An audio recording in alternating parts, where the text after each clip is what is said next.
Pessoal, o terceiro e último gênero literário que nós vamos trabalhar aqui vai ser o gênero dramático. E aí, como é que ele se diferencia, né, do gênero lírico e do gênero narrativo? Gente, um texto construído no gênero dramático, ele foi feito para ser encenado, ele foi feito para o teatro.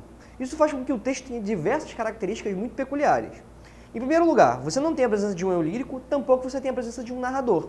Afinal de contas, o texto está todo ali, né, na sua frente, sendo construído pelos personagens sem a interferência de alguma outra entidade. Isso faz com que o enredo seja pura e simplesmente construído no diálogo. E aí, é claro, o teatro, ao contrário do cinema, ele tem uma série de particularidades, né, em relação ao espaço, né, e aí isso faz com que você tenha diversos constrangimentos em relação àquilo que o texto pode pode almejar, digamos assim. Mas existem uma série de coisas, né, que estão relacionadas com o teatro, que de repente o texto pode prever ou que pode ficar muito, né, na mão do diretor. Por exemplo, você tem a questão do cenário, né, como que o set, como que o palco vai estar arrumado, a música que vai ser utilizada, a não ser que você, claro, esteja trabalhando com um musical, e aí o autor da peça, o Chico Buarque, é um ótimo exemplo aqui no Brasil, né? Ele escreve também as músicas que vão ser ali encenadas pelos atores, cantores no palco.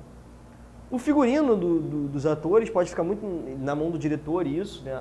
E a atuação dos atores acaba sendo crucial para quando você vê, né, a peça encenada. E o texto dramático que está por trás daquela peça ali conta com diversas rubricas. O que são essas rubricas? São marcas que o autor do texto coloca para como que ele quer, por exemplo, algum detalhe no cenário, alguma coisa que a atuação precisa fazer, alguma coisa que acontece com o figurino, de repente um personagem avança sobre o outro, sei lá, tem uma confusão ali, você tem uma briga. Enfim, tudo isso acaba aparecendo como rubricas, né, no texto.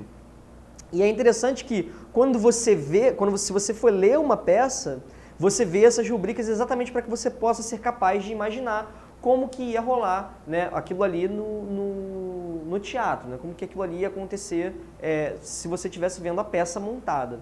E aí, para exemplificar isso aqui, né, eu trouxe um trechinho muito pequeno mesmo, de Toda Nudez Será Castigado, do Nelson Rodrigues.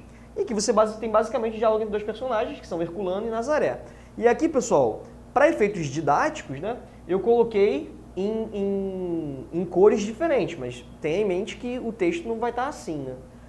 E aí você tem em letra maiúscula quem é o personagem que está falando, então você começa, né, Herculano. Foi aonde? Nazaré responde. Não disse. Herculano. E aí você tem uma rubrica. Entre espantado e divertido. Isso significa que o autor, interpretando Herculano, vai ter que, enfim, dar um jeito de se mostrar espantado e divertido ao mesmo tempo. Que piada. Nazaré, mandou entregar isso ao senhor. Ao mesmo tempo, Nazaré apanha em cima do móvel um embrulho. Ou seja, você tem aqui aqui a forma como o ator deve performar naquela hora. Aqui já o que a Nazaré precisa fazer para que a história fique dentro daquilo que o autor estava prevendo. Isso são exemplos de rubricas.